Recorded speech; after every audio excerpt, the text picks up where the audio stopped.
Hello everyone, myself Rajnish Kumar. आज हम class 10th का चैप्टर नंबर जो 3 है साइंस का, जेनेटिक्स, उसका हम नेक्स्ट पार्ट करने जा रहे हैं। आज हम समझेंगे बच्चों, मेंडल ने किन किन टर्म्स को यूज किया था अपने वर्क में। ठीक है, तो उसके एक्सपेरिमेंट्स को, उसके काम को समझने के लिए हमको इन टर्म्स को समझना जरूरी है। ठीक है, तो चलिए चलते हैं। मेंडेलियन टर्मिनोलॉजी हमारा जो नेक्स्ट टॉपिक है। ठीक है, चलिए। तो पहला उसका जो टर्म थी वो थी फैक्टर। वैसे फैक्टर मतलब होता है कारक।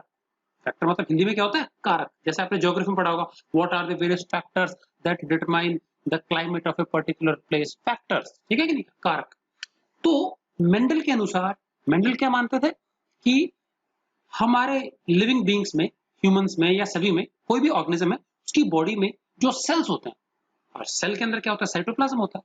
तो साइटोप्लाज्म के अंदर कुछ चीज है, something is there, some entity, some cytoplasmic substance है, जो कि किसी भी इंडिविजुअल में, ऑर्गेनिज्म में लक्षणों को प्रकट करने के लिए, एक्सप्रेस करने के लिए कंट्रोल करता है। समझ में आ गया कि नहीं? क्या? So there is something present in the cytoplasm of the cell which is responsible for control and expression of characters. Character को वो ट्रेट कहता था। समझ में आ गया? तो वो जो चीज है, जो भी चीज थी जो कि इन लक्षणों को कंट्रोल करती है, उसको उसने क्या नाम दे दिया? फैक्टर। उस समय शब्द जीन नहीं था, डीएनए के बारे में कोई बहुत ज्यादा जानकारी नहीं थी, इतना ज्यादा डिस्कवरीज नहीं हुई थी। तो बच्चों, उसने क्या बोला कि there is something in the cytoplasm which is responsible for control and expression. Control करना, नियंत्रण करना, प्रकट होगा कि नहीं होगा, एक्सप्रेस करना मतलब उसको प्रकट करना किसी जनरेशन में, किसी को, किसी कैरेक्टर को। तो इनको कंट्रोल करने के लिए, एक्सप्रेस करने के लिए ट्रेट्स को, कैरेक्टर्स को क्या है? कोई ना कोई चीज है जिसको कहा गया साइटोप्लाज्मिक फैक्टर है, सिंपली फैक्टर। तो it is a cytoplasmic entity, substance, ठीक है, that is responsible for control and expression of characters. Characters मतलब traits in the body of an organism. अच्छा, आज के युग में, आज के प्रेजेंट डे पे हम इन फैक्टर्स को जीन के नाम से जानते हैं बच्चों। तो जिस चीज को आज हम जीन्स कहते हैं, डीएनए के सेगमेंट्स, उनको मेंडल अपने समय में फैक्टर के नाम से जानता था। समझ में आ गया? तो factors they are nothing but the modern day genes. समझ में आ गया? टू एक्सप्रेस द कैरेक्टर्स, और कैरेक्टर्स को किसी जनरेशन में प्रकट करना। एक्सप्रेस करना मतलब प्रकट करना, कि वो दिखेंगे कि नहीं दिखेंगे उस जनरेशन में। ठीक है, to express the characters factors are always present in pair. तो मान लीजिए कोई भी एक लक्षण है, जैसे मैंने मटर के प्लांट का बताया था, तो मटर का प्लांट में सपोज एक गुण है टॉल प्लांट और एक है शॉर्ट प्लांट। तो टॉलनेस जो गुण है, उसको प्रकट करने के लिए जो भी ये फैक्टर्स होंगे, मतलब जीन्स, ये हमेशा जोड़े में काम करते हैं बच्चों। कैसे काम करते हैं ये? जोड़े में। समझ में आ गया?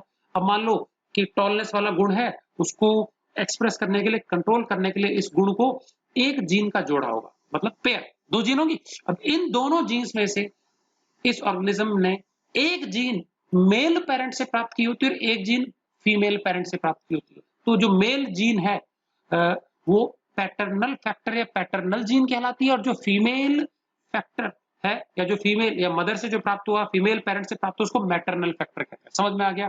तो क्या लिखा है? To express the characters, characters को एक्सप्रेस करने के लिए factors are always present in pairs.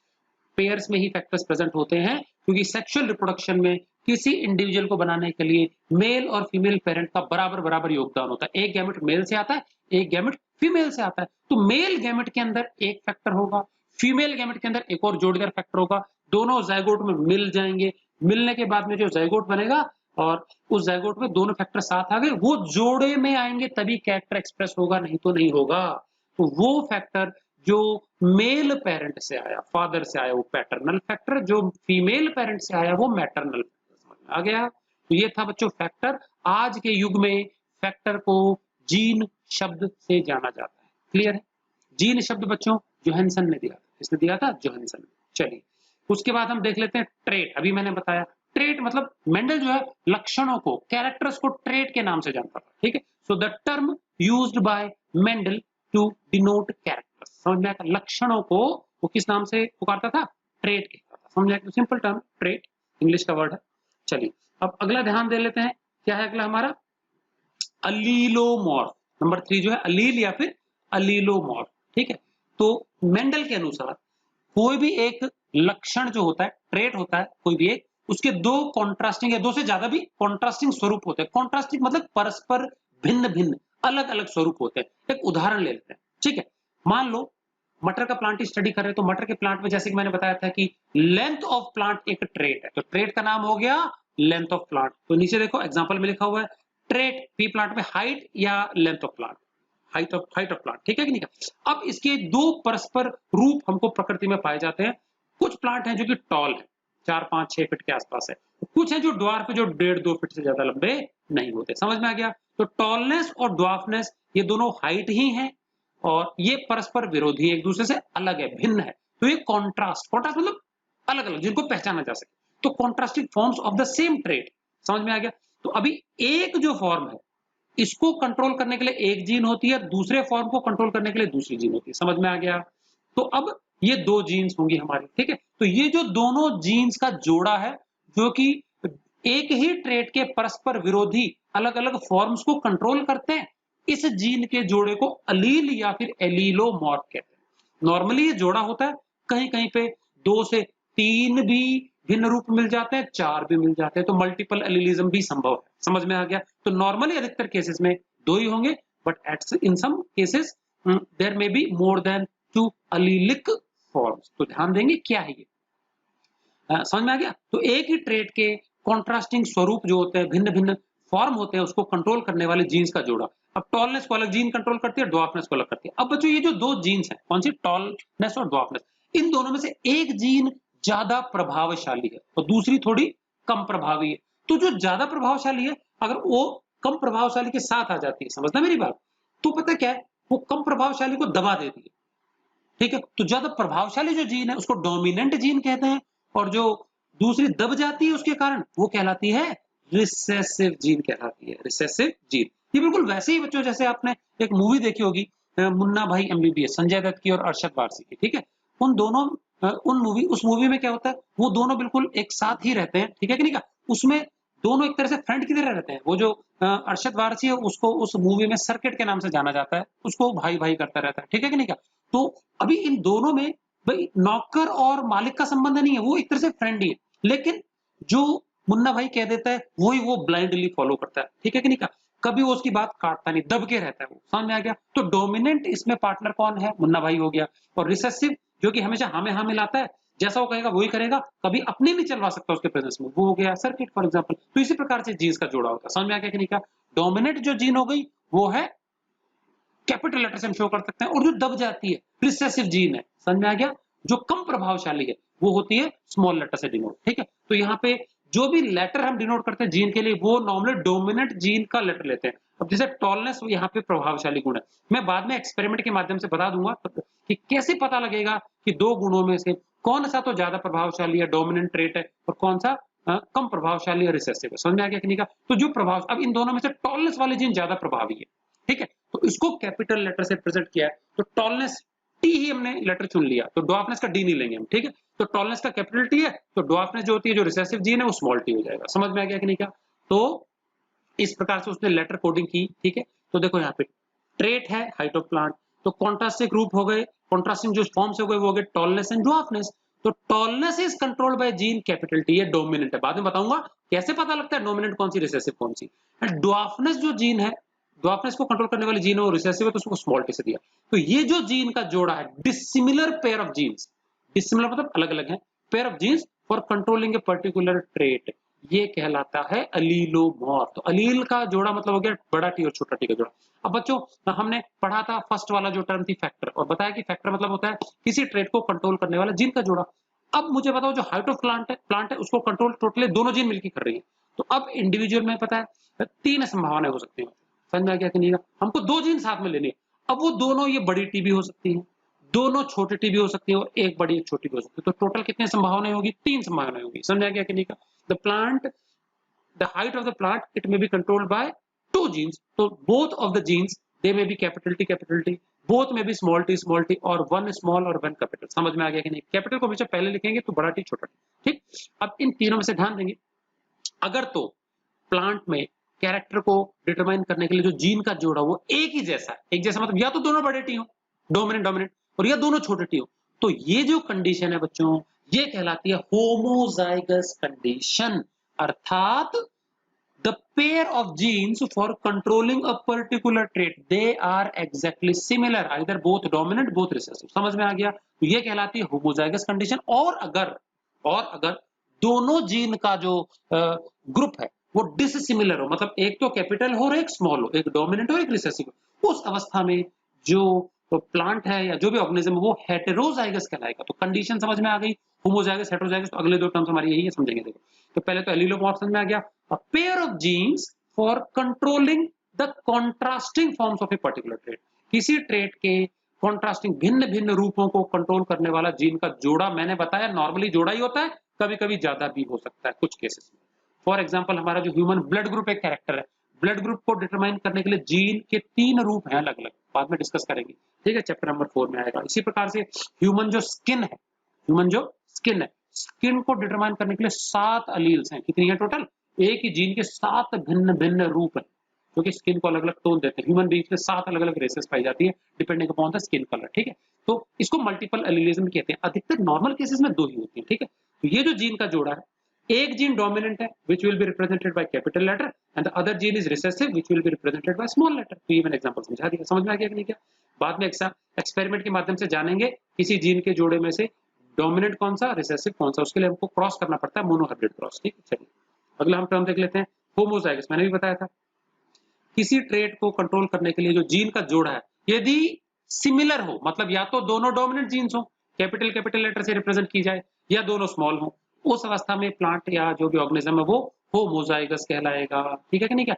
और बच्चों हम ये पढ़ चुके हैं 9th क्लास में माइटोसिस मियोसिस, और हमको पता है कि जो भी क्रोमोसोम्स होते हैं, डीएनए मॉलिक्यूल क्रोमोसोम्स सेल के अंदर, वो डुप्लीकेट कॉपी में होते हैं, और कोई एक क्रोमोसोम है बिल्कुल उसको जैसा एक और आइडेंटिकल कॉपी होती है। इस प्रकार के जो होमोलोगस क्रोमोसोम्स का जोड़ा होता है, ठीक है, होमोलोगस मतलब एग्जैक्टली सिमिलर शेप साइज जो होता है क्रोमोसोम का जोड़े का, वो होमोलोगस पेयर हो गया। तो मतलब जैसे ह्यूमन बीइंग्स में 46 क्रोमोसोम्स, समझना ध्यान से। तो मान लो पहला क्रोमोसोम है वो छोटा सा, बिल्कुल वैसा ही शेप साइज, और जो उसका सेंटर पे जो सेंट्रोमियर होता है उसकी position same to same, arm ratio, मोटाई, सब कुछ वही, टोटल डीएनए कंटेंट, जीन सब कुछ सेम एग्जैक्टली, ठीक है। तो a pair of chromosomes which are exactly similar in shape, size, position of centromere, DNA content, gene, सब कुछ, ऐसा जोड़ा होमोलोगस क्रोमोसोम्स का जोड़ा कहलाता है। तो ह्यूमन बीइंग्स में 46 क्रोमोसोम है, तो 23 जोड़े हो गए। पहला जोड़ा एक जैसा, दूसरा एक जैसा, तीसरा एक जैसा, समझ में आ गया कि नहीं क्या? तो ये जो जीन्स का जोड़ा होता है ना, जो किसी ट्रेट को कंट्रोल करता है, ये होमोलोगस पेयर पे होता है। तो मान लीजिए हमारा पहला क्रोमोसोम है, हमारा जोड़ा, फर्स्ट पेयर ऑफ क्रोमोसोम है। मान लीजिए कोई एक टॉलनेस वाली जीन, सपोज दो जो होमोलोगस क्रोमोसोम्स का जो पेयर है उसमें से एक क्रोमोसोम पे एक जीन है, तो दूसरी जो जीन होगी दूसरे पड़ोसी क्रोमोसोम पे होगी, पेयर पे होगी, समझ में आ गया? क्योंकि जो दोनों होमोलोगस जोड़ा होता है ना क्रोमोसोम्स का, उसमें से एक क्रोमोसोम मेल पेरेंट से मिलता है, एक मिलता है फीमेल पेरेंट से। तो एक क्रोमोसोम पे एक जीन आ जाएगी मेल से, दूसरे पे आ जाएगी दूसरे फीमेल पेरेंट से, समझ आ गया? और यही कारण कि जब फर्टिलाइजेशन होता है तो दोनों पेरेंट्स का कॉन्ट्रीब्यूशन होता है इंडिविजुअल के निर्माण में, ठीक है। तो अगर दोनों जीन इंडिविजुअल में सेम है, सिमिलर है, तो वो कहलाता है होमोजाइगस, डिसिमिलर है तो हेटेरोजाइगस। तो देखेंगे, चलो, एक condition where the gene pair for controlling a particular trait is similar, समझ आ गया? किसी ट्रेट को, लक्षण को कंट्रोल करने के लिए जीन का जोड़ा एग्जैक्टली सिमिलर होता है, it means similar genes are present on the pair of homologous chromosomes for that trait. उस ट्रेट के लिए एक ही जैसी जीन्स का जोड़ा होगा होमोलोगस क्रोमोसोम्स के पेयर पे, ठीक है। तो अच्छा टॉल है तो उसको हम प्योर भी बोल सकते हैं या होमोजाइगस भी बोल सकते हैं। तो प्योर टॉल प्लांट है तो इसका मतलब दोनों कैपिटल, क्योंकि टी हमारी डोमिनेंट जीन, बाद में बताऊंगा कैसे आया डोमिनेंट। और ड्वार्फ प्लांट है तो स्मॉल टी आ जाएगा। तो ये तो हो गया होमोजाइगस कंडीशन। हेटेरोजाइगस में एक बड़ा जीन एक छोटा जीन, डिसिमिलर आ जाएगा, ठीक है। तो heterozygous condition, a condition where gene pair for controlling a particular trait is dissimilar, बस ये सिमिलर की जगह डिसिमिलर आ गया। इट मींस यहाँ पे भी सिमिलर की जगह dissimilar genes are present on pair of homologous chromosomes for that trait. उस ट्रेट के लिए होमोलोगस क्रोमोसोम्स का जो जोड़ा है, एक ये क्रोमोसोम एक दूसरा, उन दोनों पे जो जीन्स है वो अलग अलग है, एक पे बड़ा टी है तो एक पे मान लो छोटा टी। इस प्रकार की कंडीशन हेटेरोजाइगस कहलाती है। तो इसको शॉर्ट में हम होमोजाइगस टॉल या प्योर टॉल, इसको हेटेरोजाइगस टॉल या हाइब्रिड टॉल, हाइब्रिड मतलब मिलावट हो गई, एक बड़ी जीन एक छोटी, समझ में आ गया? एक डोमिनेंट एक रिसेसिव, तो इसको प्योर शॉर्ट में, होमोजाइगस लंबा शब्द हो गया तो शॉर्ट में इसको प्योर टॉल, और इसको क्या बोल देंगे? Hybrid toll. हाइब्रिड मतलब होता है मिलावटी, समझ में आ गया? Dissimilar genes. चलिए अगला 6 क्रॉस, ये मैंने समझाया था क्या होता है क्रॉस।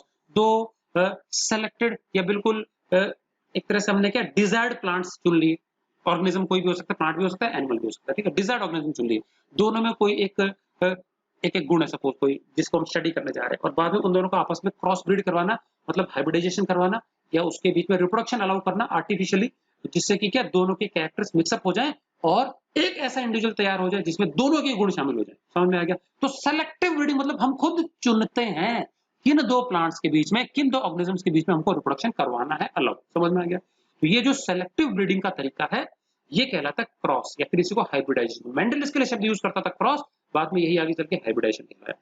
और इससे जो उत्पन्न होने वाला जो ऑर्गेनिज्म है, जो क्रॉस के फलस्वरूप मिलेगा, उसको हाइब्रिड कहा जाता है। तो हाइब्रिड ऑब्टेन करने का तरीका इज हाइब्रिडाइजेशन अथवा cross. The process of selective breeding, breeding होता है रिप्रोडक्शन अलाउ करना, सेलेक्टिव मतलब सेलेक्टेड प्लांट्स के ऑर्गेनिज्म के बीच में, between two dominant organisms differing in traits. समझ आ गया? दो अलग अलग डोमिनेंट ऑर्गेनिज्म ले लेते हैं, डोमिनेंट की जगह हम ज्यादा बेटर डिजायर्ड रखेंगे तो वो ठीक रहेगा, ठीक है। टू टू यहां लिखेंगे क्या हम, डिजायर्ड, में सही कर देता हूं उसको।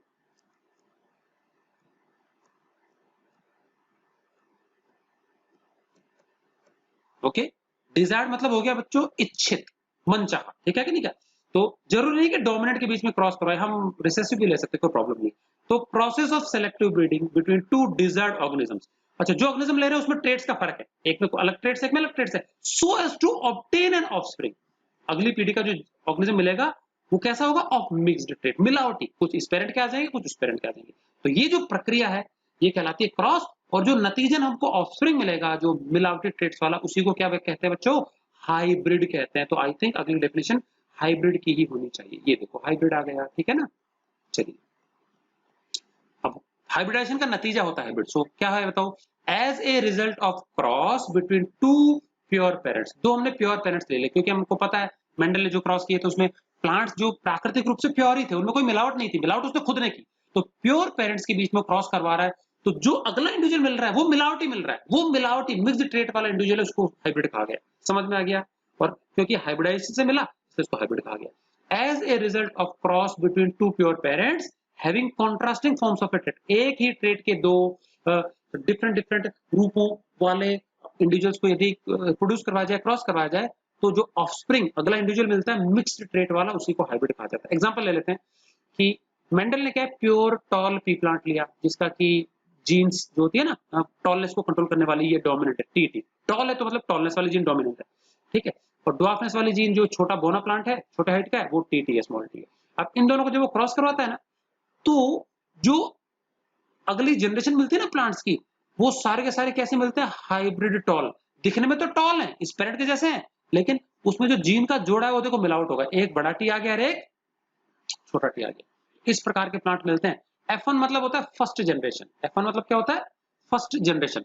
पेरेंट्स को आपस में क्रॉस करवाया तो अगली पीढ़ी जो मिली, तो मटर के प्लांट उनको क्रॉस करवाया, तो उनको क्रॉस करवाया तो उसमें फली बन गई, रिप्रोडक्शन के बाद में, फर्टिलाइजेशन के बाद में फली में बीज आया, बीज ही हमारी फर्स्ट जनरेशन है, बीजों को बोया, नया प्लांट वो हमारे फर्स्ट जनरेशन कहलाता है, ठीक है। तो जो उग जाते हैं, कुछ बीज नहीं उगते उनको छोड़ दो, तो इसका फुल फॉर्म है फर्स्ट फिलियल जनरेशन। फिलियल का मतलब होता है मान लो हमारे पास 100 बीज मिले, तो 100 में से कुछ बेकार भी होते हैं, सारे के सारे 100 नहीं उगते हैं, तो एक तरह से जो नहीं उगे वो डेड के बराबर है। समझ में आ गया कि नहीं? कहा सारी संतान जीवित नहीं रह पाती है। तो those seeds which are capable of germination and giving rise to new plants, वो filial generation कहलाती है। Filial मतलब viable, which can form a plant, ठीक है कि नहीं? तो filial generation, तो बाद में बताऊंगा F1 का फुल फॉर्म क्या है, ठीक है। F1, F2, F3 ये अलग अलग है, ठीक है। सो समझ में आ गया, दो प्योर पेरेंट्स के बीच में जिनमें की कॉन्ट्रास्टिंग फॉर्म्स का अंतर है ट्रेट का, उनको क्रॉस करवा दे तो मिलावटी जो इंडिविजुअल मिलेगा मिक्स्ड ट्रेट वाला, उसको हाइब्रिड कहते हैं। तो देखो प्योर टॉल को प्योर ड्वार्फ को क्रॉस करवाया, आगे देख लेंगे क्रॉस में कैसे मिलता है हमको। तो मिलावटी इंडिविजुअल मिलता है जिसमें है तो टॉल दिखने में, बट उसमें जो जीन्स है टॉलनेस के लिए वो मिल गई, मिक्सअप हो गई, कैपिटल टी कैपिटल एक नहीं आई, तो ये मेंडल का कारस्तानी है। मेंडल ने प्लांट ऑब्टेन किया, नेचर में ऐसा प्लांट नहीं था, ठीक है ना। चलिए, अब अगला क्या है, फिनोटाइप और जीनोटाइप। दो शब्द बहुत इंपॉर्टेंट बच्चों, एग्जामिनेशन पॉइंट ऑफ व्यू के लिए बहुत इंपॉर्टेंट है टर्म्स, फिनोटाइप, जीनोटाइप, ठीक है। मान लीजिए एक प्लांट आपको सामने रखा हुआ है, मटर का प्लांट, ठीक है, और वो टॉल, मान लो टॉल प्लांट हम 5-6 फीट का मान लेते हैं, ड्वार्फ प्लांट हम छोटा जो है 2 फीट का मान लेते हैं। तो प्लांट कैसा टॉल है, समझ में आ गया? अब मुझे बताओ ध्यान से, वो जो टॉलनेस वाला गुण है उसको एक्सप्रेस करने के लिए, टॉलनेस वाले गुण को एक्सप्रेस करने के लिए कौन सी जीन का जोड़ा है, वो हमको बाहर देखने से थोड़ी पता लगेगा। भाई आपको मैं टॉल प्लांट दिखा दूं तो आपको कैसे पता लगेगा कि इसके अंदर जो टॉलनेस वाला गुण है उसको कौन सी जीन कंट्रोल कर रही है। भाई टॉलनेस दो तरीके से आ सकता है, देखो ऊपर देखो मैंने बताया ना, एक तो प्योर टॉल हो जो प्राकृतिक रूप से टॉल है, एक मेंडल ने जो ऑब्टेन किया मिलावटी टॉल, ये भी तो था ना, दोनों दिखने में एक जैसे दिख रहे हैं, बाहर से कोई फर्क नहीं है, जीन्स का फर्क है, समझ आ गया। अब प्योर टॉल और ये हाइब्रिड टॉल का अर्थ क्या है समझना ध्यान से। अगर मैं आपको दो प्लांट दे दूं तो इनमें क्या फर्क आएगा, दिखने में कोई फर्क नहीं है, दोनों बिल्कुल सेम हाइट के एग्जैक्टली सेम दिखेंगे, लेकिन फिर हमको कैसे पता लगेगा कि प्योर कौन सा है मिलावटी कौन सा है, तो हमको पता कैसे पता लगेगा, ये जो प्योर टॉल प्लांट है इसको मैं सेल्फ रिप्रोड्यूस होने दूं, मतलब सेल्फ पॉलिनेशन के कारण इसमें बीज ले लूं, इसके बीज लेकर के मैंने बो दिए, जितने बीज बोऊंगा सब में टोटल सारे टॉल निकलेंगे प्लांट, सारे क्या निकलेंगे, टॉल निकलेंगे। फिर उससे दोबारा बीज ले लूं, अगली जनरेशन है, उससे बीज लेकर के वापस बोऊंगा वापस टॉल, मैं 10-20 जनरेशन लगातार सेम काम करते जाऊं, हर बार मुझे सेम गुण टॉल ही प्लांट मिलेगा अगर मिलावट नहीं हुई। चलो अब देखते हैं इनके साथ क्या होगा। यहाँ पे मिलावट हो गई, यहाँ पे कैपिटल स्मॉल जीन आ गई, तो जैसे ही मिलावट हो गई इस प्लांट के यदि मैं बीज ले लूंगा, सेल्फ रिप्रोडक्शन करवाऊंगा, मैं सेल्फ क्रॉसिंग करवाऊंगा, मतलब आर्टिफिशियली हमको क्रॉस ब्रीडिंग नहीं करवानी, सेम प्लांट एक ही फ्लावर में सेल्फ पॉलिनेशन अलाउ करना है जो कि अपने आप हो जाएगा, ठीक है। और इसके जो बीज मिलेंगे इसको जब मैं बोऊंगा ना तो हम पाएंगे सारे प्लांट टॉल नहीं आएंगे, समझ में आ गया, कुछ आएंगे टॉल और कुछ आएंगे बोने। तो अब हम ये जानने में इंटरेस्ट रखते हैं कि कितने टॉल आएंगे कितने बोने आएंगे, ज्यादा संख्या में किसके होंगे, क्या रेशियो में आएंगे, यही चीज मेंडल ने पता लगाई, समझ में आ गया। मिलावट करने के बाद में तो एक बात ध्यान रखेंगे, अगर कोई भी प्योर है ना प्लांट तो कितनी भी जनरेशन तक उसको सेल्फ क्रॉसिंग करवाते रहो सेम ट्रेट आएगा, एक बार मिलावट कर दी तो अगली जनरेशन में दोनों गुण प्रकट होंगे, कुछ प्लांट हमको टॉल मिलेंगे कुछ हमको मिलेंगे ड्वार्फ, तो देखेंगे बाद में किस रेशियो में आएगा, समझ में आ गया सिस्टम। तो सिर्फ दिखने मात्र से हम जीन्स के बारे में पता नहीं लगा सकते, तो अगर सपोज सपोज आपके सामने एक प्लांट तो ये रख दिया जाए जो कि प्योर टॉल है और दूसरा रख दिया जाए ये, और वो आपको दिखा दे सिर्फ बोले कि बताओ भैया किसमें से प्योर कौन सा है हाइब्रिड कौन सा है, आप नहीं बता पाओ, समझ में आ गया। तो सिर्फ दिखने मात्र से वो कैसा दिखता है उसको फिनोटाइप बोलते हैं। तो बच्चों अगर मैं ये प्लांट एक गमले में दिखा दूं, आपके सामने रखा हुआ ये दिखा दूं और पूछूं कि भैया इन दोनों प्लांट्स का फिनोटाइप बताओ, तो फिनोटाइप मतलब डिस्क्राइबिंग वर्ड, ट्रेट को डिस्क्राइब करने वाला शब्द, तो आप बोलोगे इन दोनों प्लांट्स का फिनोटाइप है टॉल, समझ में आ गया, दोनों टॉल दिख रहे टॉल, दोनों बोने दिखते तो आप बोलते हैं ड्वार्फ, समझ में आ गया। तो फिनोटाइप होता है external appearance of the character, character कैसा दिख रहा है, इंडिविजुअल बाहर से कैसा दिख रहा है, लक्षण कैसा प्रकट हो रहा है, उसको डिस्क्राइब करने वाला वर्ड होता है फिनोटाइप, समझ में आ गया। तो फिनोटाइप बताने के लिए हमको कोई फॉर्मूला नहीं लगाना, दिमाग नहीं लगाना, सिर्फ आंखों से सिंपली ऑब्जर्व करना है और हमको बताना है। तो अगर दोनों टॉल हैं तो हम बोलेंगे फिनोटाइप क्या है, टॉल हो गया। मान लो बोना का छोटे हाइट का प्लांट है, शॉर्ट प्लांट है, उसको पूछा कि ये इसका बताओ फिनोटाइप, तो हम बोल देंगे शॉर्ट है या ड्वार्फ है, समझ में आ गया। तो फिनोटाइप होता है external appearance and it is simply known by observation, समझ में आ गया। The external appearance of the characters of an individual, किसी इंडिविजुअल का जो भी कैरेक्टर है वो बाहर से कैसा दिखता है उसको हम फिनोटाइप बोलते हैं। तो देखो पी फॉर पहचान, पी फॉर पहचान, समझ में आ गया। और पहचाने कैसे, देख करके, तो देख करके पहचान लेंगे भाई कैसा उसका फिनोटाइप है, डिस्क्राइबिंग वर्ड क्या है उसका ट्रेट का, ठीक है। And it can be known by simple observation, ठीक है। तो फॉर एग्जांपल देखो ये दो मैंने बताया दोनों टॉल है, ये प्योर टॉल है और ये हाइब्रिड टॉल है, लेकिन दिखने में दोनों टॉल ही लगेंगे, अब अंदर से कौन सी जीन है वो क्या पता, तो जीन का जोड़ा हमको देखने से नहीं पता लग रहा, but simply both are tall, तो हम बोलेंगे फिनोटाइप इन दोनों का क्या है, टॉल है। ये प्लांट दिखाएंगे इसका फिनोटाइप पूछेंगे टॉल, इसका फिनोटाइप टॉल, हमको कौन सा हाइब्रिड है कौन सा प्योर है नहीं पता लगेगा देखने से, तो ये दोनों का फिनोटाइप टॉल है, हाइब्रिड और प्योर हम शब्द यूज नहीं करेंगे। तो फिनोटाइप फॉर ड्वार्फ, अब देखो अगर ड्वार्फ प्लांट है टीटी होगा तो इसका कोई पूछे फिनोटाइप का तो देखते ही छोटा लगेगा, हम बोल देंगे शॉर्ट या ड्वार्फ, समझ में आ गया। तो फिनोटाइप एक्सटर्नल पहचान है, सिंपल डिस्क्राइबिंग शब्द होता है। अब देखेंगे अगला क्या है, जीनोटाइप। जीनोटाइप मतलब होता है किसी प्लांट का किसी कैरेक्टर के निर्माण के लिए कौन सी जीन का जोड़ा प्रेजेंट है, समझ में आ गया। अब मान लीजिए टॉल है तो टॉलनेस में कौन सी जीन गई, क्या दोनों बड़ी टी गई, क्या बड़ी और छोटी गई, दोनों छोटी नहीं जा सकती टॉलनेस के लिए क्योंकि दोनों छोटी हो जाएगी तो डॉर्फ हो जाएगा, समझ में आ गया। तो टॉलनेस है तो इस प्रकार का टॉल है प्योर या हाइब्रिड टॉल है, कौन सा टॉल है, एग्जैक्ट जीन का जोड़ा कौन सा है। तो जीनोटाइप मतलब होता है जेनेटिक मेकअप या composition of the characters of an individual, किसी इंडिविजुअल के कैरेक्टर्स का जो निर्माण है वो कौन सी जीन का जोड़ा मिलकर कर रहा है, क्या दोनों टॉल या दोनों डोमिनेंट है या डोमिनेंट रिसेसिव का जोड़ा डिसिमिलर है, ये कहलाता है जीनोटाइप। तो अगर कोई बच्चा आपको पूछे कि जो पहला प्लांट है प्योर टॉल, कोई पूछे कि इसका जीनोटाइप बताओ तो कैपिटल टी कैपिटल टी, कोई पूछे कि ये जो हाइब्रिड वाला इसका जीनोटाइप बताओ तो कैपिटल टी स्मॉल टी, और ये हाइब्रिड और प्योर कैसे पता लगेगा, क्रॉस से पता लगता है। इसके लिए हमको क्रॉस करना पड़ेगा, हाइब्रिडाइजेशन करना पड़ेगा। सेल्फ क्रॉसिंग करते हैं तो मैंने बताया जैसे कि अगर प्योर होगा तो जनरेशन आपका जनरेशन सेम ट्रेट देगा, और अगर इम्प्योर होगा, मिलावटी होगा, तो अगली जनरेशन में क्या होगा, दोनों ही प्रकार के प्लांट आएंगे, टॉल कुछ टॉल आ जाएंगे, कुछ शॉर्ट आ जाएंगे, तो मिलावट करने से गड़बड़ हो जाएगी। समझ में आ गया? The genetic makeup of the characters of an individual is called genotype. For example, there are two genotypes for tallness. तो tallness के लिए दो हो गए मैंने बताया। तो देखो अगर दोनों बड़े टी हैं तो उसको बोलेंगे homozygous tall, शॉर्ट में मैंने बताया तो homozygous को हम प्योर टॉल भी कह सकते हैं। नेचर में ऐसे प्लांट मिलते हैं। तो मेंडल ने क्या ऑब्टेन किए थे ऐसे क्रॉस करके, प्योर और टॉल और ड्वार्फ को क्रॉस करके, ठीक है। तो ये हो गया हेटेरोजाइगस टॉल, शॉर्ट में इसको हाइब्रिड टॉल। तो pure tall, hybrid tall, technical terms homozygous tall, heterozygous tall. Clear है? ये बच्चों बहुत इंपॉर्टेंट डेफिनेशन है, ये अक्सर एग्जाम में पूछी जाती है। फिनोटाइप जीनोटाइप का डेफिनेशन बताओ, रट्टा नहीं लग पाएगा, समझ के करेंगे। समझ में आ गया? आगे चलते हैं, एग्जाम्पल के साथ लिखेंगे सब चीज, बहुत आसान है समझना, ठीक है। चलिए, फिलियल बच्चों, फिलियल का मतलब होता है सरवाइव करने की क्षमता रखने वाला। समझ में आ गया? सरवाइव जो कर जाता है। मान लो एक टाइगर है ना, टाइगर ने 4 छोटे शावकों को जन्म दिया, टाइग्रेस बाघिन, 4 बच्चों। अब 4 में से मान लो एक मर गया, सर्वाइव कितने करे? 3 ही, तो वो उसकी जो फिलियल जनरेशन है वो 3 ही कहलाएगी, जो एक मर गया वो नहीं कहलाएगा। सिंपल समझ में आ गया? अभी मैंने बीजों में बताया, एक प्लांट से हमको 100 बीज मिले, जरूरी है 100 की 100 उग जाए, 80% उग गए, 80 हमारी फिलियल जनरेशन होगी संख्या, बाकी 20 जो खत्म हो गए वो जनरेशन में काउंट नहीं होता। समझ में आ गया? सो फिलियल शब्द का अर्थ होता है केपेबल ऑफ सर्वाइविंग। समझ में आ गया? तो फर्स्ट फिलियल जनरेशन समझेंगे, दो पेरेंट को, कोई पेरेंट ले ले हमने, डिजायर्ड प्लांट्स, उन पेरेंट को सेलेक्ट किया, उसके बीच में ब्रीडिंग करवाया, क्रॉस करवाया, जो नतीजन पहली जनरेशन, पहला जो ऑफस्प्रिंग मिलेगा, बीज मिलते ही जो प्लांट बनेगा वो F1 कहलाता है, जो जिंदा बच गए। समझ में आ गया? तो क्या होता है फर्स्ट फिलियल जनरेशन? F1 का मतलब होता है the first generation that survives after the cross between dissimilar parents. अच्छा, जब भी हम क्रॉस करते हैं नॉर्मली बच्चों, तो पेरेंट्स डिसिमिलर लेते हैं, एक ही जैसे पेरेंट्स नहीं लेते। समझ आ गया? क्योंकि एक ही जैसे पेरेंट्स लेंगे तो सेल्फ क्रॉसिंग होकर नेचर खुद ही कर रहा है, तो हमको क्या डिसिमिलर पेरेंट्स, ट्रेड्स में फर्क होना चाहिए उनके बीच, ठीक है। तो जो पहली जनरेशन मिलेगी उसको हम बोलते हैं F1। समझ में आ गया? तो filial means capable of surviving, ठीक है। अब मान लीजिए F1 मिल गई, F1 मिल गई, फिर F1 के 2 प्लांट्स ले लेंगे, फर्स्ट जनरेशन है उसके 2 प्लांट्स ले लेंगे, उनके बीच में क्रॉस करवाएंगे, तो जो अगला जनरेशन मिलेगी उसको F2 कहते हैं। समझ में आ गया? तो देखो, पेरेंट्स को क्रॉस करवाया तो जो जनरेशन मिली वो F1, फिर सेकंड फिलियल जनरेशन कैसे मिलेगी? The second generation obtained as a result of cross between 2 F1 hybrid. अब मैंने बताया कि डिसिमिलर पेरेंट्स लेंगे, पेरेंट ए पेरेंट बी, दोनों में फर्क है। जैसे मान लो एक टॉल ले लिया, एक ड्वार्फ ले लिया, तो टॉल और ड्वार्फ को क्रॉस कराएंगे तो मिलावटी इंडिविजुअल मिलेगा, कैपिटल टी स्मॉल टी। तो ये मिलावटी इंडिविजुअल हाइब्रिड हो गया, तो इसको हम बोलेंगे F1 हाइब्रिड। पहली जनरेशन है और हाइब्रिड है, क्यों समझेंगे? मिलावटी हो गया, क्योंकि डिसिमिलर पेरेंट्स है, डिसिमिलर ना पेरेंट्स।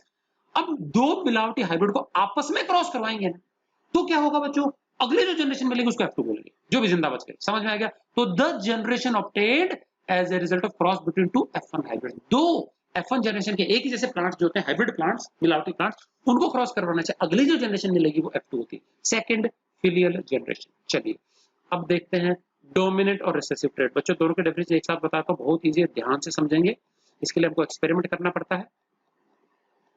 चलिए, मान लीजिए हम एक टॉल और एक ड्वार्फ प्लांट का एग्जांपल ले लेते हैं। एक हमने प्योर टॉल प्लांट ले लिया तो उसका जीनोटाइप क्या होगा? बड़ा टी बड़ा टी। एक हमने ड्वार्फ प्लांट ले लिया, छोटे हाइट का प्लांट मटर का, उसका जीनोटाइप होगा स्मॉल टी स्मॉल टी। जब मैंने दोनों को क्रॉस करवाया तो पहली जो जनरेशन मिलेगी उसको बोलेंगे F1। अभी बताया ना मैंने, 2 डिसिमिलर प्लांट्स लेने हैं, एक ही ट्रेट के 2 कॉन्ट्रास्टिंग स्वरूपों का अंतर रखने वाले प्लांट्स लेने हैं, ठीक है। तो मैंने एक टॉल ले लिया, एक ड्वार्फ ले लिया, दोनों नेचर में प्राकृतिक रूप से प्योर है, तो टॉल वाला प्योर है टॉल, ड्वार्फ वाला प्योर ड्वार्फ है, प्रकृति ने उसमें मिलावट नहीं की है। जब उनको हम क्रॉस करवाते हैं, जैसे मेंडल ने करवाया, तो गुणों का मिक्सअप हो गया, तो जो हमको F1 में जो प्लांट मिलेंगे बच्चों वो मिलावटी मिलेंगे, ऐसे मिलेंगे, टी बड़ा टी छोटा टी मिक्सअप मिलेंगे। तो ये जो मिलावटी प्लांट मिला ना, हम पाएंगे कि 2 जो हमारे हमने डिसिमिलर प्लांट लिए थे, मैंने बताया था उसका जो फिनोटाइप क्या था, एक तो लिया हमने टॉल, एक लिया ड्वार्फ। तो बच्चों जो पहली जनरेशन होती है ना, उसमें दोनों पेरेंट्स में से सिर्फ और सिर्फ एक ही पेरेंट का गुण प्रकट होता है, दूसरे का दब जाता है। समझ आ गया? तो मैंने यहाँ टॉल और ड्वार्फ 2 अलग अलग डिसिमिलर ट्रेट्स लिए, एक ही ट्रेट, मतलब ट्रेट एक ही, उसके 2 डिसिमिलर स्वरूप हो गए, डिसिमिलर फॉर्म्स हो गए, कॉन्ट्रास्टिंग फॉर्म्स बोल सकते हैं इसको। तो height of plant trait, contrasting forms tall dwarf, तो टॉल ड्वार्फ 2 हो गए डिसिमिलर, इनको ले लिया, क्रॉस करवाया, मेरे को जो पहली जनरेशन में जितने बीज या इंडिविजुअल्स मिलेंगे उनको उगाने के बाद हम पाएंगे दोनों पेरेंट्स के ट्रेट में सिर्फ एक का लक्षण F1 में आता है, दूसरा नहीं आता। दोनों कभी नहीं आ सकते। तो या तो टॉलनेस आएगा, ड्वार्फनेस आएगा। समझेगा? जो ट्रेट F1 में प्रकट हो गया और दूसरे को दबा दिया, प्रकट होने वाला ट्रेट डोमिनेंट है, ज्यादा प्रभावशाली गुण है जो पहले प्रकट हुआ F1 में, और जो दूसरा पूरी तरह से दब गया, F1 में मौका ही नहीं मिला बेचारे को प्रकट होने का, वो रिसेसिव है। रिसेसिव होता है दब जाना, पिछड़ जाना। समझ में आ गया? ठीक। अब जो पिछड़ जाता है ना, वो हमेशा के लिए नहीं पिछड़ता। ठीक है। अब दो F1 हाइब्रिड को आपस में क्रॉस करवाऊंगा और जब F2 मिलेगा ना, तो पक्का पक्का F2 में वो प्रकट होता है। ये बिल्कुल वैसे ही जैसे दबा हुआ इंसान हमेशा नहीं दबेगा। फॉर एग्जाम्पल मुझे बताओ, आप रास्ते चलते जा रहे हो, ठीक है, कोई एक पर्सन मिलता है आपको, उसने पकड़ा और एक थप्पड़ रसीद कर दिया। चलो आप डर गए, कुछ नहीं बोले। अगले दिन गए, वो इंसान फिर मिला आपको, फिर एक थप्पड़ रसीद कर दिया। तीसरे दिन फिर कर दिया। तो अब क्या हमेशा के लिए खाते रहोगे क्या? कभी तो आवाज उठाओगे, उठाओगे ना कभी तो आवाज। तो बस ऐसे ही है रिसेसिव ट्रेट जो होता है, एक बार दबता है, अगली जनरेशन में नहीं दबता, प्रकट हो जाता है। समझ में आ गया? क्रांतिकारी बन जाता है एक तरह से। समझ में आ गया? तो डोमिनेंट वाला F1 में प्रकट करता है अपने आप को, पूरी तरह से रिसेसिव को दबा देता है। बट F2 जो आएगा ना F1 हाइब्रिड को क्रॉस करने से, उसमें क्या होगा? पक्का पक्का अपने आप को प्रकट कर लेता है रिसेसिव ट्रेट, लेकिन कम संख्या में आएगा। समझ में आ गया? तो देखो, when two pure parents, दो लिए pure parent, each differing in a pair of contrasting forms of a trait, एक ही लक्षण, एक ही ट्रेट के दो भिन्न भिन्न रूप में अंतर होना चाहिए उनका, they are crossed with each other, उनको आपस में क्रॉस करवाया, then क्या होगा? only one of the parental traits is expressed in F1। First filial generation में दोनों पेरेंट्स में से एक का ट्रेट ही प्रकट होगा, या तो टॉलनेस आएगा या ड्वार्फनेस आएगा, दूसरा एक्सप्रेस नहीं होगा। प्रकट होने वाला गुण डोमिनेंट कहलाता है, प्रकट नहीं होने वाला रिसेसिव कहलाता है। सिंपल, दोनों के डेफिनेशन आ गई साथ ही इसमें। ठीक है। The trait that is expressed in F1, F1 में जो प्रकट हो गया, दैट इज डोमिनेंट, प्रभावशाली गुण। The other one that is not expressed in F1, जो F1 में नहीं प्रकट हुआ, वो रिसेसिव ट्रेट है, दब गया। जो दब गया वो F2 में पक्का आएगा। ठीक है। तो अगला देखते हैं रिसेसिव ट्रेट, और रिसेसिव को हम स्मॉल लेटर से शो करते हैं। तो बच्चों, अगर मैं दो प्योर पेरेंट्स को, जिसमें जो आपस में एक ही ट्रेट, एक एक कॉन्ट्रास्टिंग फॉर्म्स में डिसिमिलरिटी रखते हैं, उनको क्रॉस करवा दूं, तो सीधी बात है, एक मैंने टॉल ले लिया प्योर, एक मैंने ड्वार्फ ले लिया, उनको क्रॉस करवा दिया। तो क्रॉस करने के बाद हमको F1 में बीज मिले, उनको हमने बो दिया। बोने के बाद में अगर हमने देखा कि सारे टॉल हैं, तो इससे हमको पता लग गया कि टॉलनेस हमारा डोमिनेंट गुण है। समझ में आ गया?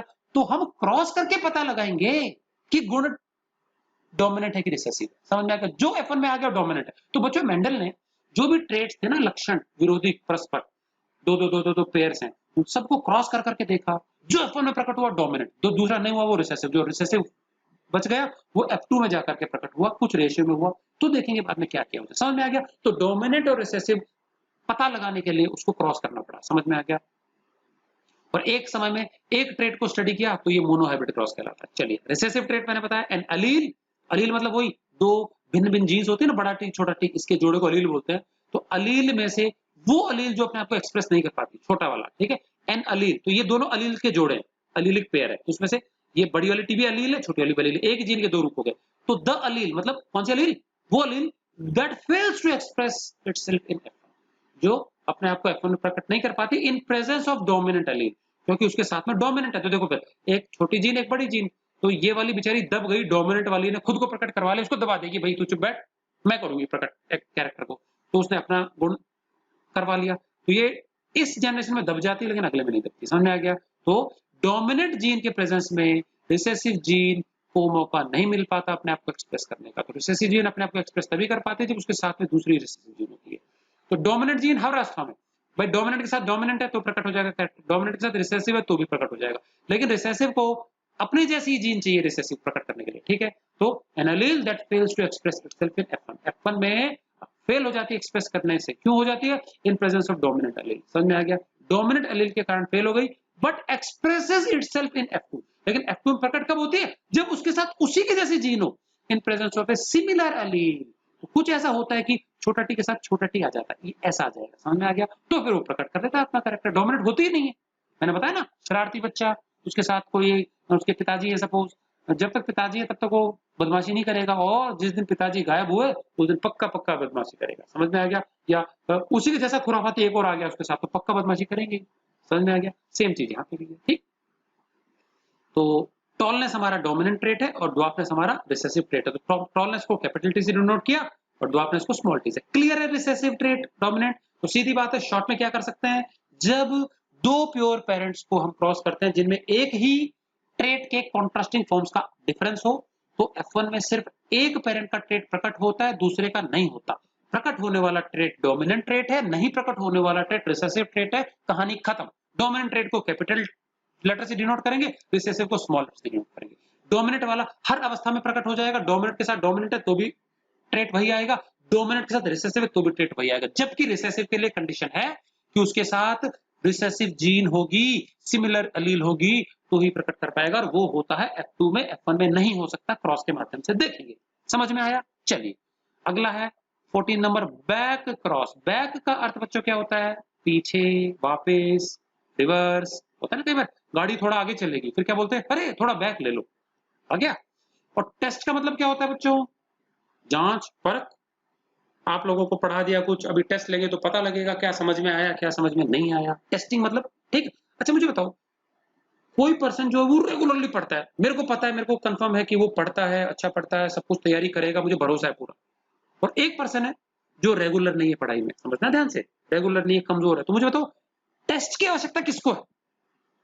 जो रेगुलरली अपना तैयारी करता है उसको है कि जो नहीं करता उसको? जो नहीं करता उसको है, कमजोर को है। समझ में आ गया? तो उसी के लेवल को जांचना जरूरी है। तो दोनों यहां से हम इन दोनों की डेफिनेशन बहुत आराम से देखेंगे। टेस्टिंग की जरूरत है कमजोर को, और बैक मतलब पीछे। समझना, मान लो मैंने दो प्योर पेरेंट्स ले लिए, जैसे मान लो प्योर टॉल है, बड़ा टी बड़ा टी, स्मॉल कैपिटल टी, और प्योर ड्वार्फ जो है वो स्मॉल टी स्मॉल टी। ठीक है, दो प्योर प्लांट है, प्योर टॉल प्योर ड्वार्फ। ठीक है, इन दोनों को जी मैंने क्रॉस करवा दिया। अब क्रॉस करवा दिया तो मुझे एक हाइब्रिड इंडिविजुअल मिलेगा, ऐसा बड़ा टी छोटा टी, हाइब्रिड मिला। तो ये हमारी फर्स्ट जनरेशन होगी। अब फर्स्ट जनरेशन को यदि मैं फर्स्ट जनरेशन को यदि मैं किसी भी पेरेंट से, पिछली पीढ़ी से क्रॉस करवा दूं, समझ में ना मेरी बात? फर्स्ट जो जनरेशन का जो हाइब्रिड है ना F1, उसको मैं किसी भी पेरेंट से क्रॉस करवा दूं तो वो कहलाता है बैक क्रॉस। बैक मतलब पिछली पीढ़ी से क्रॉस करवाना। ठीक, तो देखो ये मिलावटी ट्रेट वाला इंडिविजुअल F1 में मिलेगा हमको। देखो देखो बैक क्रॉस क्या होता है? एक cross between F1 hybrid, F1 hybrid मिलावटी है, टी बड़ा टी छोटा T, with any of the parent, किसी भी पेरेंट से क्रॉस करवा। समझ में आ गया कि नहीं? क्या? तो अब पेरेंट के ऊपर डिपेंड करता है किस पेरेंट से करवाया जाए। अब देखो दो पेरेंट है, देखो तो ये मेरा है हाइब्रिड, देखो बड़ा टी छोटा टी मिलावटी हो गया, ये हाइब्रिड है, यहाँ पे भी पहले हाइब्रिड है। अब मैं क्रॉस करवा रहा हूँ, तो यहाँ मैंने जो क्रॉस करवाया है वो है डोमिनेंट पेरेंट, प्रभावशाली, टॉलनेस वाला गुण डोमिनेंट है। यहाँ मैंने ड्वार्फ पेरेंट से क्रॉस करवा दिया, तो दोनों तो पेरेंट ही है और ये हाइब्रिड है। समझना ध्यान से। अब मुझे बताओ इन दोनों में से, इन दोनों में से जो रिसेसिव पेरेंट और कमजोर पेरेंट होता है, भाई उसका गुण दब जाता है। तो ये जो F1 हाइब्रिड है, अगर मैं F1 हाइब्रिड को रिसेसिव पेरेंट से क्रॉस करवाता हूँ, रिसेसिव मतलब कमजोर पेरेंट से, तो इसकी टेस्टिंग होती है कि ये जो F1 हाइब्रिड है ये कमजोर पेरेंट की तुलना में कमजोर है कि ज्यादा डोमिनेंट है, शक्तिशाली। समझ में आ गया कि नहीं? क्या? तो अगर मैं F1 हाइब्रिड का क्रॉस करवाता हूँ किससे? कमजोर पेरेंट से, तो टेस्ट क्रॉस कहलाता है। नीचे समझ में आ गया? और अगर मैं F1 हाइब्रिड का क्रॉस करवाता हूं डोमिनेंट पेरेंट से, प्रभावशाली पेरेंट से, तो कहलाता है आउट क्रॉस। समझ में आ गया बच्चों? तो टेस्टिंग किसकी? कमजोर की होगी। तो F1 हाइब्रिड कॉमन है, तो F1 हाइब्रिड को मैं किसी भी पेरेंट से कराऊं बैक क्रॉस। बैक क्रॉस के दो प्रकार हो गए, यदि मैं डोमिनेंट पेरेंट से करवाता हूं तो आउट क्रॉस, ये फर्स्ट केस, और रिसेसिव पेरेंट से करवाता हूं तो टेस्ट क्रॉस। और टेस्टिंग किसकी जरूरत है? कमजोर। कमजोर वाला जो पेरेंट है मतलब रिसेसिव पेरेंट है, उसके साथ जो क्रॉस करवाया उसको टेस्ट क्रॉस बोलते हैं। टेस्टिंग हो रही है उसकी कि क्या अपने हाइब्रिड से भी वो कमजोर है कि नहीं, कमजोर होता है। समझ में आ गया? तो टेस्ट क्रॉस देखो, बैक समझ में आ गया? F1 हाइब्रिड को किसी पेरेंट से क्रॉस करवाना, डोमिनेंट से करवाना, पहला वाला केस आउट क्रॉस, या ब्रैकेट में लिख लेंगे आउट क्रॉस, पक्का पक्का, बुक में दिया नहीं है। और ये होता है टेस्ट क्रॉस रिसेसिव पेरेंट से। तो देखो एक cross between F1 hybrid and homozygous recessive parent, और रिसेसिव में दोनों जीन सेम सिमिलर होंगी, होमोजाइगस है, तो रिसेसिव पेरेंट से क्रॉस करवाना वो कहलाता है टेस्ट क्रॉस। तो ये हाइब्रिड हो गया, ये रिसेसिव हो गया। समझ में आ गया? वो पहले वाला आउट क्रॉस है, वो भी लिख लेंगे। तो आउट क्रॉस में क्या लिख लेंगे? लिख सकते हो एक additional definition, A cross between F1 hybrid and homozygous dominant parent. Recessive के स्थान पर डोमिनेंट आ जाएगा और यहाँ पे बड़ा टी आ जाएगा। समझ में आ गया? पक्का नोट कर लेंगे इसको भी, एडिशनल एंट्री कर लेना, बुक में नहीं है। अगला है रेसिप्रोकल क्रॉस। अगला क्या है? Reciprocal cross. चलिए इस क्रॉस का मतलब बता देता हूं आपको। अच्छा अभी मैंने बताया कि मान लीजिए मेंडल ने एक प्योर टॉल प्लांट ले लिया, बड़ा टी, ठीक है, ये रहा ऐसा वाला, और एक ले लिया प्योर डॉर्फ प्लांट, उसको फीमेल बना लिया, छोटा टी, समझना। तो एक तो कैपिटल टी प्योर टॉल है, प्योर डॉर्फ है। अब मुझे बताओ, मान लो वो टॉल प्लांट को मेल प्लांट मान लेता है, मेल, क्योंकि फ्लावर तो बाइसेक्सुअल है, कुछ भी मान सकता है वो, कोई भी रिप्रोडक्टिव ऑर्गन उसका यूज कर सकता है, ठीक है। तो टॉल प्लांट को उसने मेल मान लिया, और ड्वार्फ जो है स्मॉल टी उसको मान लिया फीमेल, क्रॉस कराया तो हाइब्रिड मिलेगा F1। और मैंने बताया कि F1 में सिर्फ एक डोमिनेंट ट्रेट ही आएगा, तो सारे प्लांट टॉल आ गए। समझ में आ गया। अब मेंडल ये देखना चाहता था, अभी इसको याद रखना आप लोग, मैंने क्या बताया कि जो डोमिनेंट ट्रेट है ना कैपिटल टी, उसको तो मेल बनाया उसने प्लांट को, जिसको जिसको उसने क्या, जो टॉल वाला प्लांट उसको मेल बनाया, उसका तो स्टेमेंस यूज किए पोलन ग्रेन्स, और दूसरे वाले के पिस्टल यूज किए, स्टिग्मा और उसका एग सेल यूज किया। समझ में आ गया। तो टॉल प्लांट मेल, और जो ड्वार्फ प्लांट है वो क्या बनाया उसने, फीमेल बनाया। तो F1 हाइब्रिड सारे टॉल मिले, भाई एक ही गुण आ गया ना डोमिनेंट पेरेंट का। फिर वो जानना चाहता था कि अगर ये उल्टा कर दे, मतलब टॉल वाला प्लांट को फीमेल माने और जो ड्वार्फ वाला प्लांट उसको मेल मान के करे, तो मान लो जो बच्चों जो बीज होता है ना, बीज फीमेल प्लांट पे बनते हैं, क्योंकि उसका हम कार्पल यूज करते हैं, कार्पल से फ्रूट बनता है, फ्रूट के अंदर सीड आएंगे, और मटर की फली फॉर एग्जाम्पल, ठीक है। तो केस 1 में टॉलनेस वाले को मेल बनाया, टॉल प्लांट को, तो जो ड्वार्फ प्लांट है उस पर फलियां लगेंगी F1, ठीक है। केस नंबर 2 में क्या किया उसने, उसने टॉल प्लांट को फीमेल बनाया और ड्वार्फ प्लांट को मेल बना लिया, और फिर उसने वापस क्रॉस किया, सेम नतीजा मिला, कोई फर्क नहीं पड़ा। समझ में आ गया। वापस F1 में सारे के सारे इंडिविजुअल जो है वो टॉल ही निकले, इस बार फलियां लगी टॉल प्लांट पे। समझ में आ गया। तो सिर्फ जेंडर को बदल करके वापस क्रॉस करना था, और उससे भी मेंडल को सेम ही नतीजा मिला। समझ में आ गया। उससे क्या है, उसके नतीजों पे फर्क नहीं पड़ा, तो ये काम भी मेंडल ने किया, डबली श्योर होने के लिए। समझ में आ गया। तो ये रेसिप्रोकल क्रॉस एक ऐसा क्रॉस है इसको 2 बार परफॉर्म किया जाता है। तो मान लेते हैं टॉल ड्वार्फ के बीच में हो रहा है। In first case the tall plant TT is taken as male plant and small TT, मतलब ये ड्वार्फ प्लांट है, इसको फीमेल लिया, दोबारा इसको क्रॉस कराया, तो क्या हुआ, अब जो डोमिनेंट प्लांट है उसको फीमेल ले लिया, और जो रिसेसिव है उसको क्या ले लिया, मेल प्लांट। दोनों में नतीजे सेम मिलेंगे, हमेशा फलियां फीमेल प्लांट में लगेगी। समझ में आ गया। सो दोनों ही केसेस में जो फर्स्ट जनरेशन है वो हमेशा क्या होगी, हाइब्रिड टॉल ही होगी, बड़ा टी छोटा टी ये वाली, और सारी टॉल होगी, ठीक है। तो फिनोटिपिकली सारी टॉल है, बट जीनोटिपिकली मिलावट होगी, बड़ा टी छोटा टी मिक्स हो जाएगा। Clear, reciprocal cross. चलिए अगला क्या है, मोनो हाइब्रिड क्रॉस। बच्चों जैसे मैंने बताया इतनी देर से हम एग्जांपल में दे ही रहा हूं बार बार कि दो हमने एक ट्रेट सेलेक्ट किया, एक ही trait, height of plant is one trait. अब उसके दो कॉन्ट्रास्टिंग फॉर्म्स कौन से हो गए, टॉलनेस, ड्वार्फनेस। तो हमने दो ऐसे प्लांट सेलेक्ट किए जिसमें हम सिर्फ एक ही गुण को एक बार में स्टडी कर रहे हैं। तो एक तो भाई टॉल प्लांट हो गया, दूसरा ड्वार्फ हो गया। उसके अलावा और भी गुण उसमें हो सकते हैं, हम देख ही नहीं रहे उनको। We are only studying the height of plant at a time. तो दो प्योर पेरेंट्स के बीच में क्रॉस करवाना जिनमें सिर्फ एक ही कॉन्ट्रास्टिंग फॉर्म्स ऑफ ट्रेट का अंतर हो, ऐसा क्रॉस कहलाता है मोनोहाइब्रिड क्रॉस। एक बार में दो ट्रेट स्टडी करेंगे, मान लीजिए इसके साथ फूल भी साथ ही है, भाई एक टॉल है, एक ड्वार्फ है, टॉल पे वॉयलेट फूल है, ड्वार्फ वाले पे व्हाइट फूल है, दो दो ट्रेड्स एक साथ स्टडी कर रहे हैं तो डायहाइब्रिड क्रॉस, तीन तीन कर रहे हैं ट्राइहाइब्रिड क्रॉस, ज्यादा ज्यादा कर रहे हैं पॉलीहाइब्रिड क्रॉस। समझ में आ गया कि नहीं क्या। तो एक समय में एक ट्रेट को स्टडी करना क्रॉस में, एक क्रॉस बिटवीन, तो मोनो मतलब वन और हाइब्रिड मतलब होता है कि मिलावटी ट्रेट वाला इंडिविजुअल, प्योर पेरेंट्स को ही क्रॉस करना है हमेशा, क्योंकि नेचर में प्योर ही पेरेंट होते हैं। एक cross between two pure parents each differing in, और दोनों में अंतर किसका है, a pair of contrasting forms of a trait. एक ही ट्रेट के दो कॉन्ट्रास्टिंग स्वरूपों का अंतर है, ऐसे पेरेंट्स को क्रॉस करवाते हैं, और एक ही ट्रेट को एक समय स्टडी कर रहे हैं तो मोनोहाइब्रिड क्रॉस कहलाता है। Here inheritance of one character is studied at a time. एक समय में एक ही कैरेक्टर का इनहेरिटेंस की अगली जनरेशन में कैसे जाएगा, कौन सा जाएगा, कौन सा नहीं जाएगा, इसको स्टडी कर रहे हैं। दो को करें तो डायहाइब्रिड, तो जहां पे वन है वहां की जगह टू आ जाएगा। समझ में आ गया। A cross between two pure parents each differing in in in एक ही जगह टू पेयर्स आ गया। अब दो दो पेयर्स का फर्क है, दो ट्रेट के दो दो पेयर्स का फर्क है। समझ में आ गया। Each differing in two pairs of contrasting forms of a trait, ठीक है। ये डायहाइब्रिड क्रॉस हो गया, और यहाँ पे inheritance of two characters is studied at a time, dihybrid cross. तो मेंडल के दोनों क्रॉस हम देखेंगे, मोनोहाइब्रिड भी देखेंगे, डायहाइब्रिड भी देखेंगे। पॉलीहाइब्रिड आपके सिलेबस में नहीं है, लेकिन उसका नतीजा भी डायहाइब्रिड के जैसे ही आता है, तो कोई प्रॉब्लम नहीं है। ठीक, चलिए आगे चलते हैं। लो जी, ट्राइहाइब्रिड क्रॉस की डेफिनेशन वैसी है, एक समय में तीन कैरेक्टर्स को स्टडी करना है एक साथ, ठीक है। ये cross between two pure parents, तीन तीन लक्षणों का, ट्रेट्स के कॉन्ट्रास्टिंग फॉर्म्स का फर्क हो। एक cross between two pure parents where inheritance of three pairs of aliens is studied at a time. तीन कैरेक्टर्स को एक साथ स्टडी किया जाता है, इनहेरिटेंस, ट्राइहाइब्रिड क्रॉस। और polyhybrid cross many, a cross between two pure parents where inheritance of many pairs of alleles, 5 10 15 एक साथ स्टडी कर रहे हैं, वो कहलाता है पॉलीहाइब्रिड क्रॉस। ठीक है बच्चों। चलिए अब मेंडल ने दो मेन प्रकार के क्रॉस किए थे, जैसे कि मैंने बताया, एक तो मोनोहाइब्रिड क्रॉस और एक कौन सा क्रॉस, डायहाइब्रिड क्रॉस, ठीक है। इन दोनों क्रॉस में बच्चों दो मेन प्रकार के हमको रेशियो मिलते हैं, ठीक है। दो मेन प्रकार के हमको मिलते हैं रेशियो, समझ आ गया। और ये जो रेशियो है बच्चों, ये किसके होते हैं? ये F2 के होते हैं। F1 में कोई रेशियो नहीं था, F1 में सारे प्लांट एक ही जैसे होते हैं, F1 में सारे प्लांट एक जैसे होते हैं। ये जो रेशियो है दोनों, ये किसके? F2 के। सेकंड जनरेशन में भिन्न प्रकार के प्लांट मिलते हैं, मैंने बताया ना, प्योर प्लांट्स को क्रॉस किया। फर्स्ट जनरेशन में सारे प्लांट एक जैसे। अब एक जैसे का कोई रेशियो नहीं होता, ठीक है। तो रेशियो के लिए अलग अलग प्रकार होना जरूरी है। तो हमेशा F1 में कभी रेशियो नहीं आता, रेशियो किसमें आता है? F2 में। मतलब जब हाइब्रिड्स को आपस में क्रॉस करवाएंगे ना, तो फिर रिसेसिव ट्रेट प्रकट होता है अलग अलग रेशियो में, ठीक है कि नहीं? क्या तो कुछ डोमिनेंट आएगा, कुछ रिसेसिव आएगा, तो उसके लिए F2 में ही हमारे को रेशियो मिलता है। तो जो बच्चों मोनोहाइब्रिड क्रॉस है, उसमें दो प्रकार के रेशियो मिलते हैं।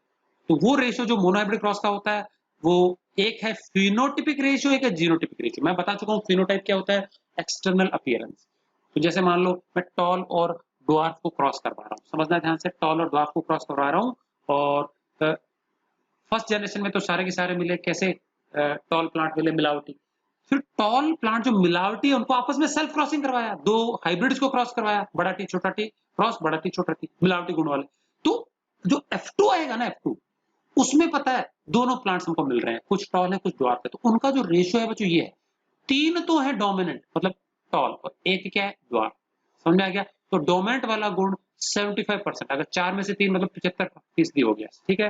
तो 3 पार्ट्स, तीन गुना है इसके मुकाबले, तो टोटल चार, चार में से तीन मतलब 75%। तो 75% प्लांट्स उसको डोमिनेंट ट्रेट वाले मिलते हैं, और 25% रिसेसिव ट्रेट वाला भी आ जाता है F2 में। ये मोनोहाइब्रिड क्रॉस की बात कर रहा हूँ। और जीनोटिपिकली देखा जाए तो तीन प्रकार के प्लांट हमको मिलते हैं। एक हमको मिलता है बिल्कुल प्योर टॉल, जो पहला हमारा पेरेंट था, बड़ा टी बड़ा टी। ये प्योर ड्वार्फ है, छोटा टी छोटा टी, और ये मिलावटी हाइब्रिड है। हाइब्रिड मतलब बड़ा टी छोटा टी, समझ आ गया।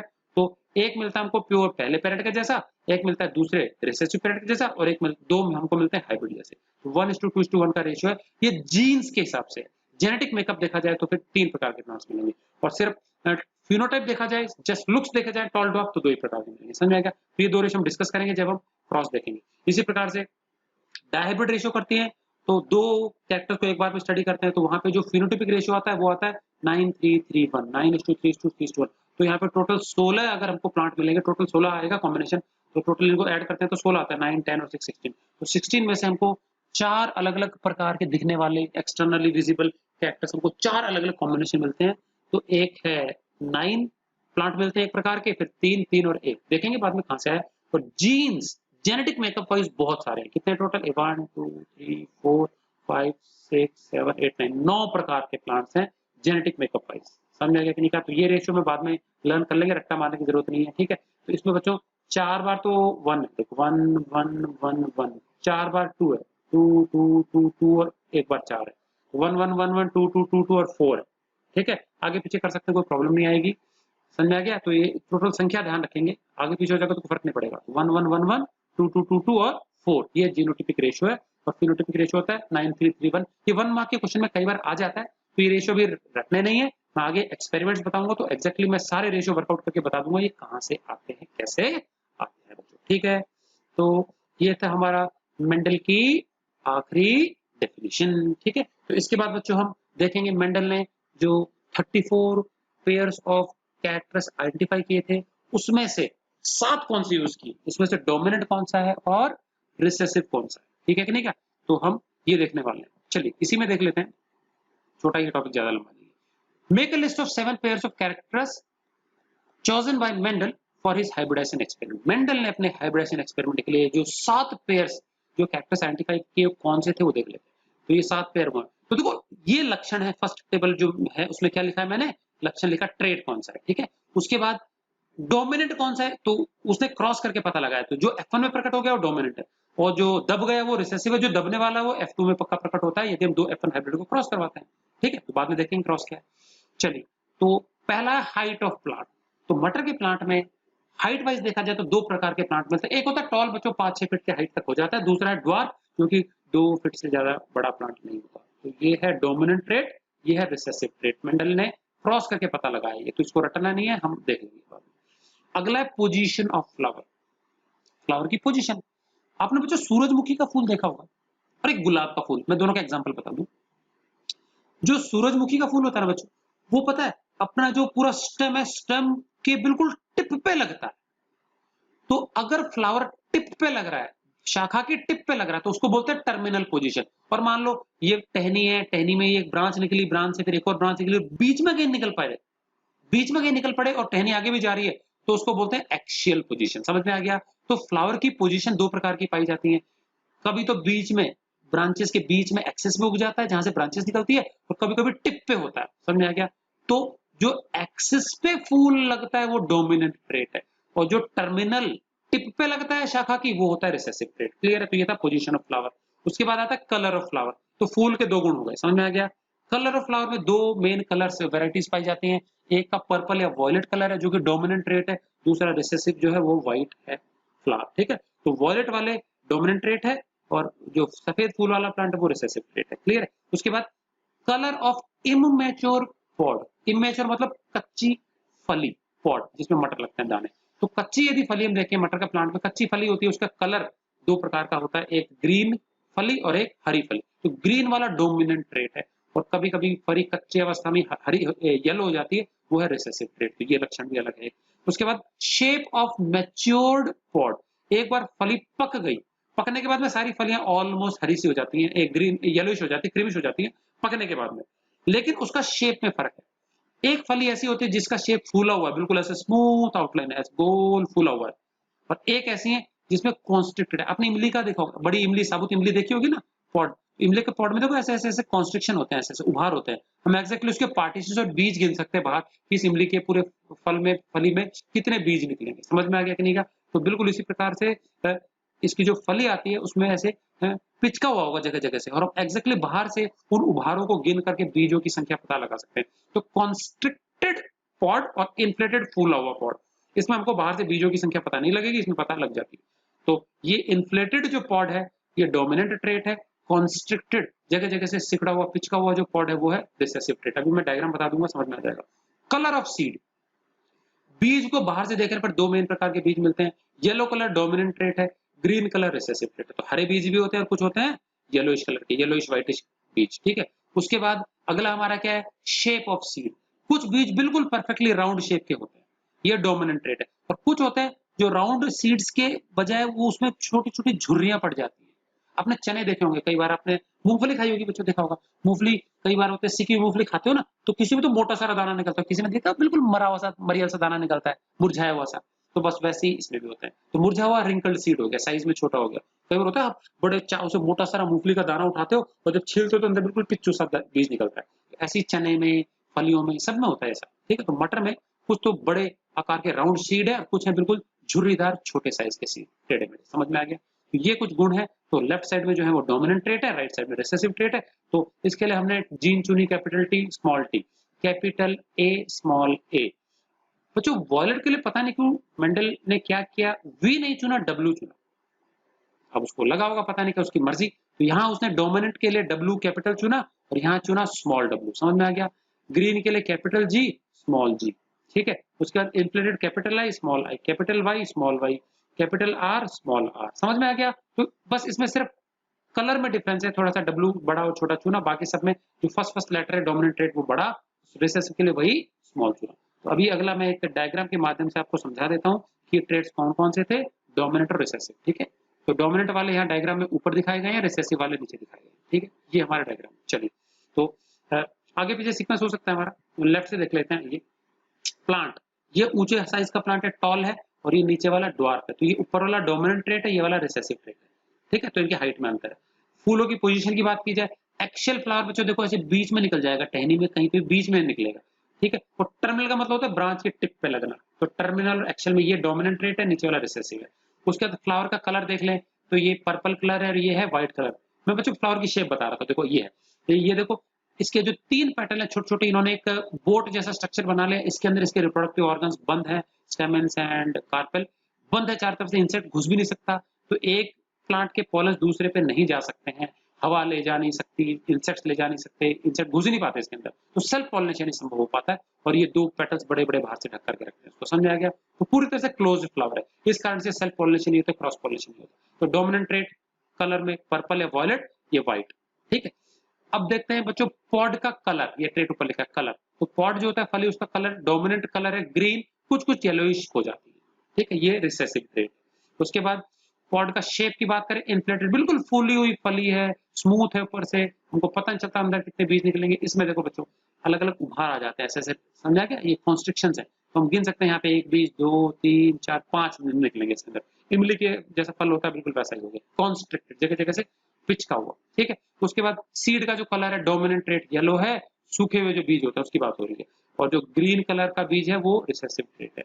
और सीड का शेप की बात करें तो राउंड परफेक्ट बीज होता है वो डोमिनेंट शेप है, और रिंकल झुर्रीदार छोटा बीज होगा वो रिसेसिव ट्रेट है। तो ये बच्चों 7 जो है, ये एक आम इंसान को भी बहुत आसानी से ट्रेट विजिबल आई से दिख जाएंगे। कुछ ऐसे ट्रेट्स हैं जिनको माइक्रोस्कोप से देखना पड़ता है, स्मॉल ट्रेट्स हैं तो वो इजीली दिखते नहीं है। 34% आइडेंटिफाई किए, और मटर को चुनने के पीछे एक मेन रीजन ये भी है, इतने सारे कॉन्ट्रास्टिंग फॉर्म्स एक छोटा सा पौधा शो करता है, तो जेनेटिक्स के लिए आइडियल प्लांट है इसकी स्टडी के लिए। क्लियर है? तो बच्चों ये था हमारा क्या आज के वीडियो का टॉपिक। अगले वीडियो में बच्चों हम देखेंगे मोनोहाइब्रिड क्रॉस क्या होता है, और उसको मोनोहाइब्रिड क्रॉस को मेंडल ने कैसे किया, क्या सावधानियां रखी, उसका नतीजा क्या निकला, उसके नतीजे पे मोनोहाइब्रिड क्रॉस के आधार पर उसने कौन से 2 लॉस दिए। तो उसने फर्स्ट 2 लॉस दिए, पहला law of unit character and law of dominance, और सेकंड लॉ ऑफ सेग्रीगेशन या फिर law of purity of gametes. जो डायहाइब्रिड क्रॉस है उसके आधार पर तीसरा लॉ दिया था लॉ ऑफ इंडिपेंडेंट असॉर्टमेंट। तो आगे मैं 2 अलग अलग वीडियोस बनाऊंगा, एक बनाऊंगा कंप्लीट मोनोहाइब्रिड क्रॉस और उसकी फाइंडिंग्स लॉज, दूसरा बनाऊंगा डायहाइब्रिड क्रॉस और उसकी फाइंडिंग्स लॉ, ठीक है। ये दोनों जो मोनोहाइब्रिड और डायहाइब्रिड क्रॉस, ये अलग से 5-5 मार्क्स के क्वेश्चन में आते हैं, 5 मार्क्स के कैंडिडेट्स, ठीक है। तो यहाँ पे बेसिकली कितने क्वेश्चन हमारे बन सकते हैं? मटर के प्लांट को चुनने के पीछे क्या कारण था? नंबर 1, मटर का प्लांट का साइंटिफिक नेम है पाइसम सटाइवम। तो मटर के प्लांट को क्यों चुना? मेंडल की सफलता के मेन कारण क्या थे? जेनेटिक्स के जो लॉज ढूंढे हेरिडिटी के, उसके इंपॉर्टेंस क्या है? 3 क्वेश्चन। चौथा क्वेश्चन टर्मिनोलॉजी में कोई छोटा मोटा डेफिनेशन आ सकता है। पांचवा 7 पेयर्स जो थे ट्रेड्स के जो मैंने अभी शो किए हैं, इसका पूरा टेबुलर फॉर्म में विवरण आ सकता है, कौन सा डोमिनेंट कौन सा रिसेसिव, ठीक है। उसके अलावा फिर हमको आ सकता है मोनोहाइब्रिड क्रॉस और उसका फाइंडिंग्स, उसका लॉस 2 हाइब्रिड क्रॉस और उसके बेसिस पे लॉ। ये सारा चीज हमारे इस पूरे चैप्टर में है। नेक्स्ट वीडियो में हम देखेंगे बच्चों मोनोहाइब्रिड क्रॉस। आई होप आपको ये सारा समझ में आ गया होगा। अच्छे से पूरे वीडियो को एंड तक ध्यान से देखना, जल्दीबाजी मत मचाना, लिखने की जल्दीबाजी नहीं करना, समझ में आएगा तो आप लर्न कर पाओगे, रट्टा बिल्कुल नहीं लग पाएगा इन टॉपिक्स का। क्लियर है? तो चलिए आज की वीडियो के लिए इतना ही। देखने के लिए thanks. So till next video, good bye.